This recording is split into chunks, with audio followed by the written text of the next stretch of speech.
Господине Филипче, ви благодарам што одвоивте време да бидете денес со нас. Може да се рече дека прилично е неверојатно како во ситуација кога вие се трудевте да ги натерате луѓето да веруваат во системот на имунизација и воопшто во здравствениот систем, ви се случи афера каде што имате налепници со погрешен рок на траење. Како го објаснувате ова? Навистина тајмингот.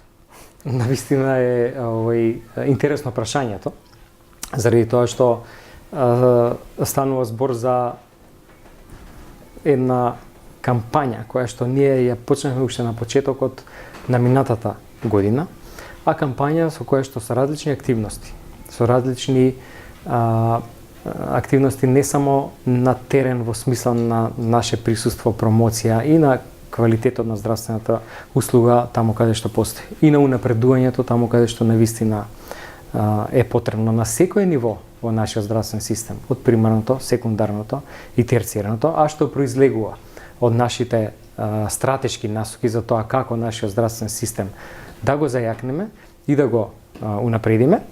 Во исто тоа време, малтене паралелно, започнавме една сериозна кампања за подигање на свеста на населението, но и на здравствените работници за важноста на имунизацијата.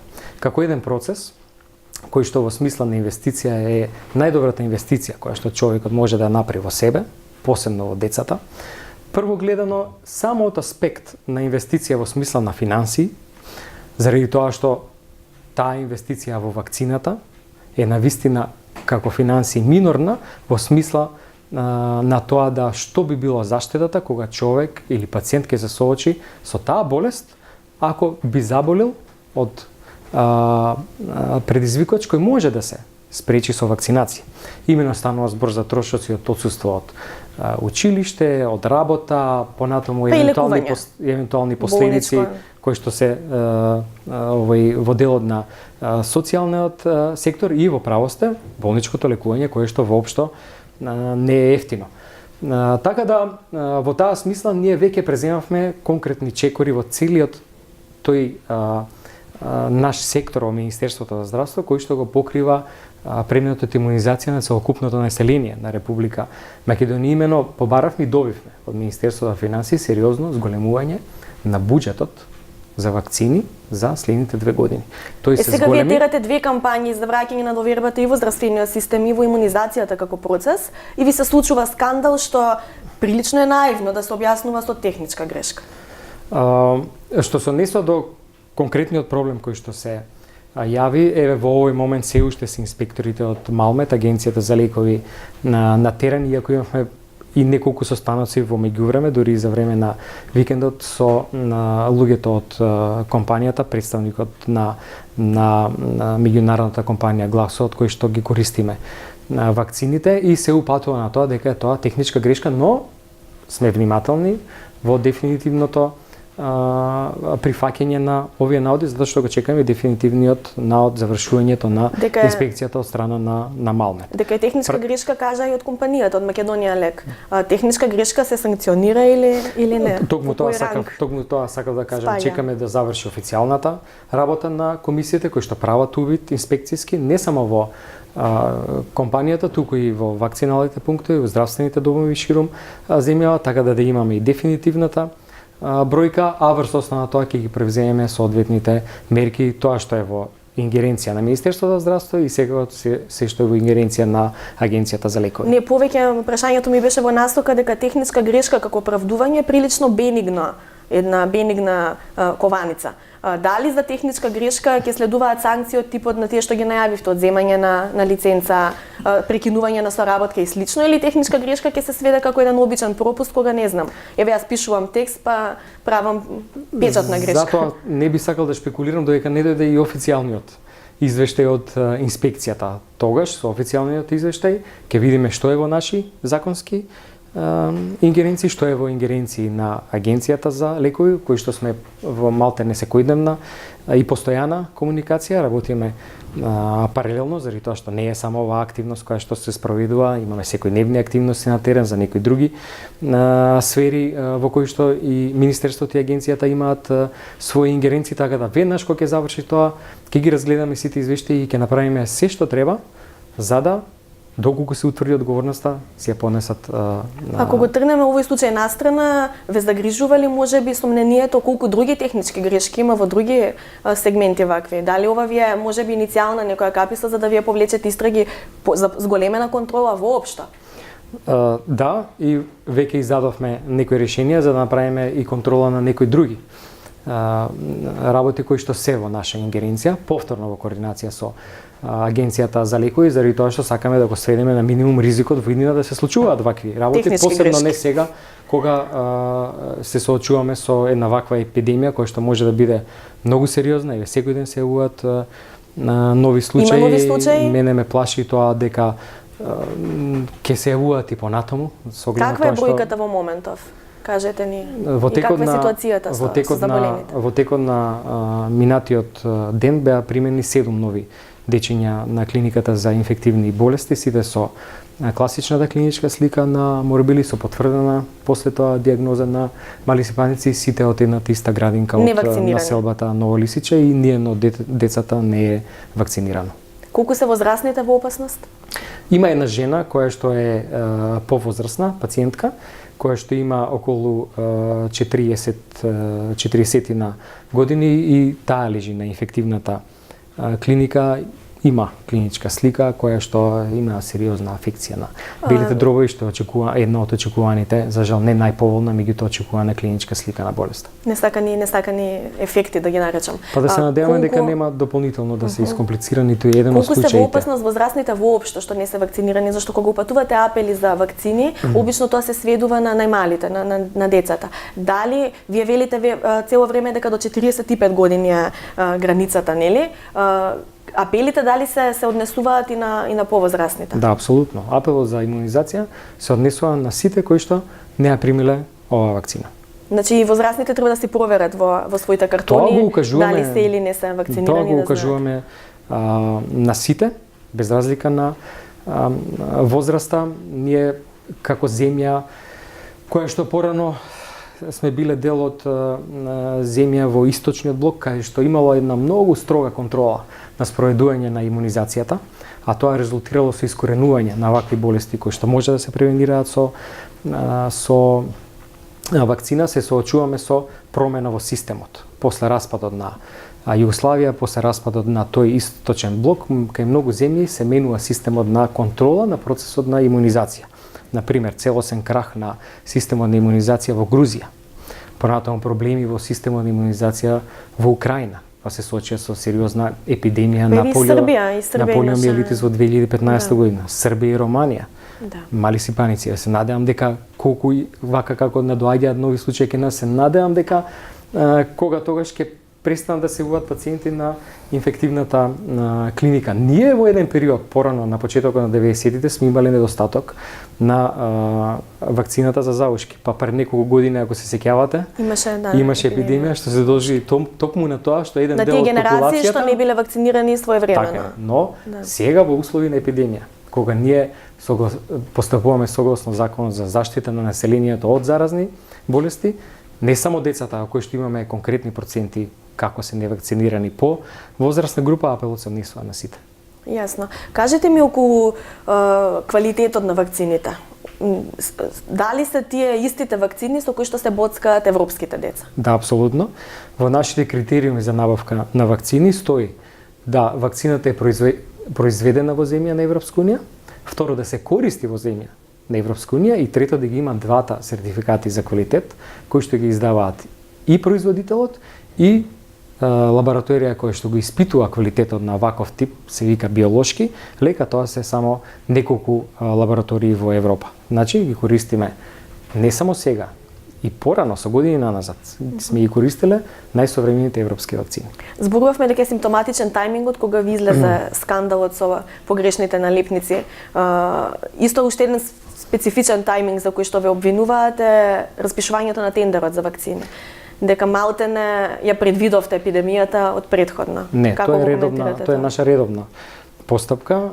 Минатата набавка била направена од предходната власт на крајот на 2016 почетокот на 2017 година и сега е редовниот термин кој што ние треба да ги набавиме 2 годишните количини на вакцините за целото наше население. Како што спомнав На почетокот сериозно е зголемен буџетот заради тоа што уфрлуваме 2 нови вакцини.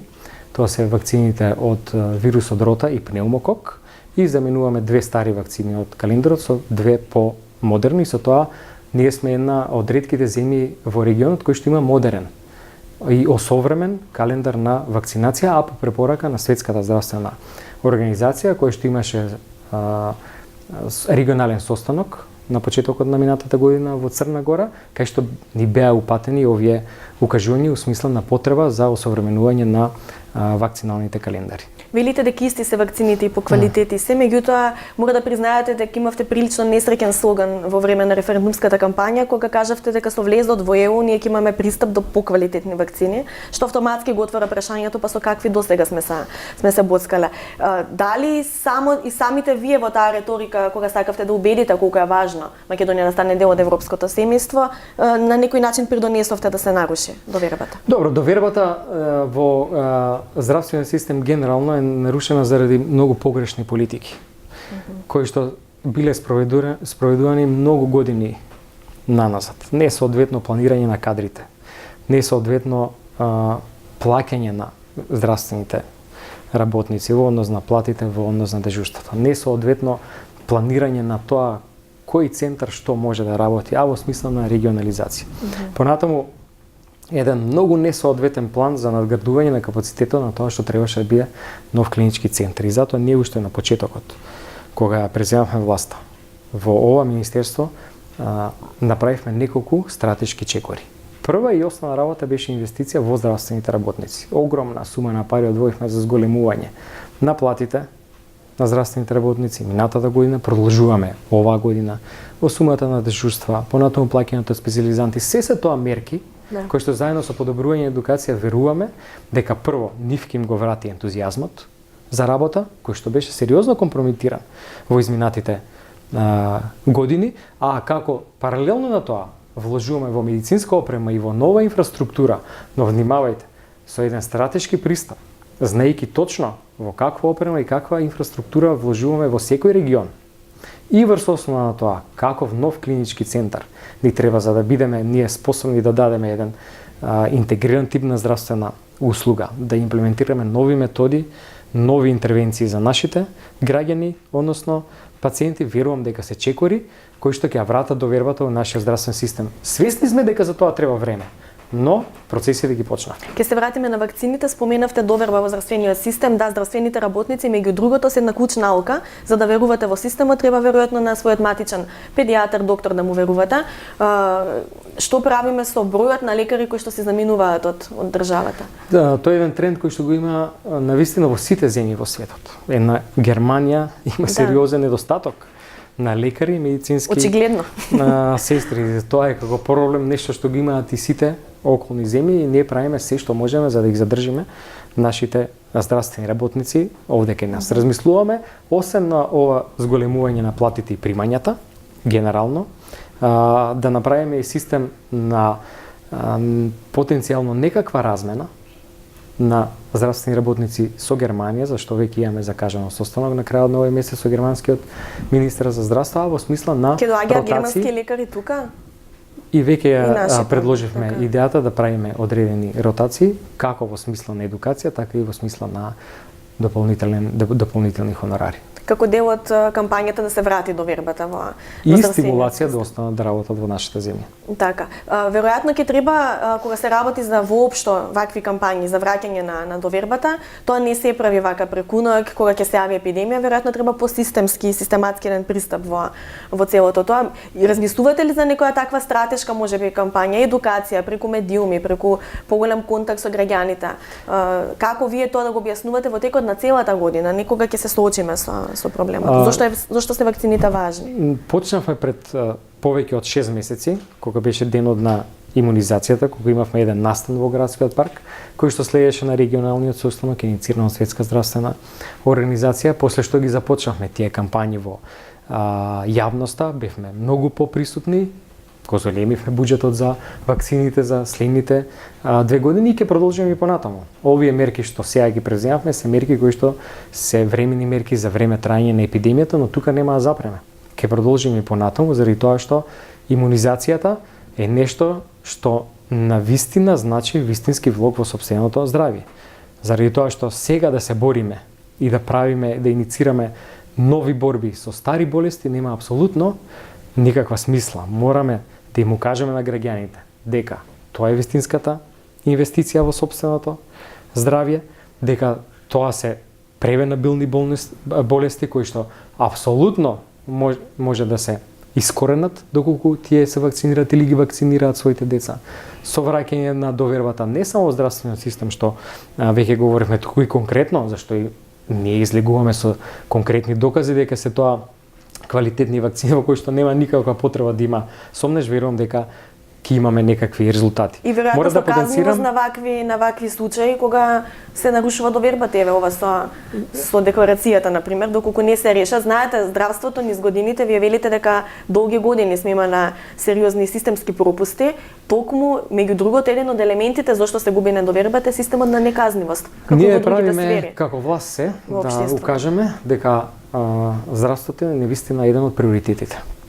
И нема да дозволиме ама апсолутно никој и со ништо да ги прво урива нашите обиди, понатаму конкретните постапки кои што ги правиме и на крајот на кришта сакаме да покажеме и да укажеме дека ние сакаме да имаме работа со сериозни партнери.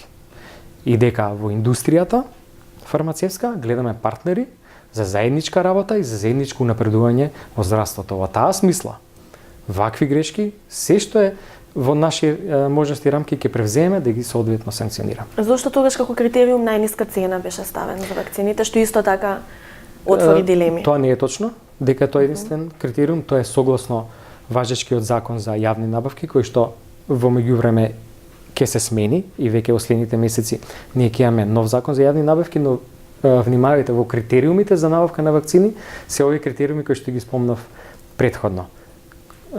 Производител од Европска унија, да се користи во Европска унија и да ги има двата сертификати за квалитет, што значи дека цената не е единствен. Да, тоа е многу важно да се расчисти, затоа што информациите беа дека единствено сте гледале да бидат најевтини, што автоматски е... Покрај сите овие напори кои што навистина ги вложуваме за унапредување на нашиот здравствен систем, се обидуваме да се бориме против лажните вести, кои што како и што сте самата сведок креираат сериозно ниво на паника и дополнителна недоверба. Особено во здравството. Таму каде што треба да си го имате на ум. Да, и тоа не само во здравството во смисла на уривање и подкопување на довербата во здравствениот систем, туку и индиректно преку лажни вести кои што се однесуваат на некои медицински феномени, па дури и факти, вие индиректно креирате недоверба во здравствениот систем. Зборувате за научни истражувања, факти. Токму имунизацијата и лажните вести кои што се шират во врска со вакцините се конкретен пример за тоа. Освен со повикот за вакцини, зголемениот апел, гледаме дека колку толку има резултати, се јавуваат дечиња, се вакцинираат. Кои се другите начини како да се справиме сега со епидемијата што не снајде? Не знам, зголемена хигиена можеби, некои други паралелни процеси кои што со вакцини веќе ќе течат. Има формирана мултисекторска група со Министерството за здравство, образование и труд и социјална политика, кои што работиме на конкретни измени во правилниците и евентуално доколку се наметне потреба во законите за да ја направиме имунизацијата да биде задолжителна при упис во градинка и во училиште. Заради тоа што јавното здравје, колективното здравје е апсолутен приоритет над индивидуалното. Никој не сме со своите постапки, со својата волја, не навлегувајќи на што се темели таа волја, да го загрозува јавното здравје. Наша обврска е да го штитиме и унапредуваме јавното здравје на населението во Република Македонија. Ке важат ли овие правила за приватните училишта, приватните градинки? Апсолутно не, со ништо не ги делиме. И предпоставувам ќе имате засилени инспекции за да видите дали се почитуваат, затоа што имаш информации дека и покрај апелот некои градинки примале деца кои што не се вакцинирани. Веќе е направен модул во системот Мој термин за внесување на вакциналниот статус. Значи тоа што до сега беше напишано во картоните, ќе биде и електронски достапно, ќе ги споиме системите на градинките, односно системот на труд и социјална политика со нашиот систем за електронска евиденција Мој термин. При тоа, при упис на секој дете ќе има директен електронски увид дали детето е вакцинирано и кои вакцини ги примило. На тој начин, а тоа е еден проект кој што го иницииравме пред некој време, модулот е веќе готов. Еве, испадна да е спремен кога ни се појави уште еден симптоматичен момент, епидемијата. Ке речат. баш во Се надевам дека моментот. во следните неколку месеци ќе се пополни со податоци и дека негде на крајот на пролета ќе биде спремен да се користи. Ви благодарам многу за времето и за Благодарам интервјуто. поканата.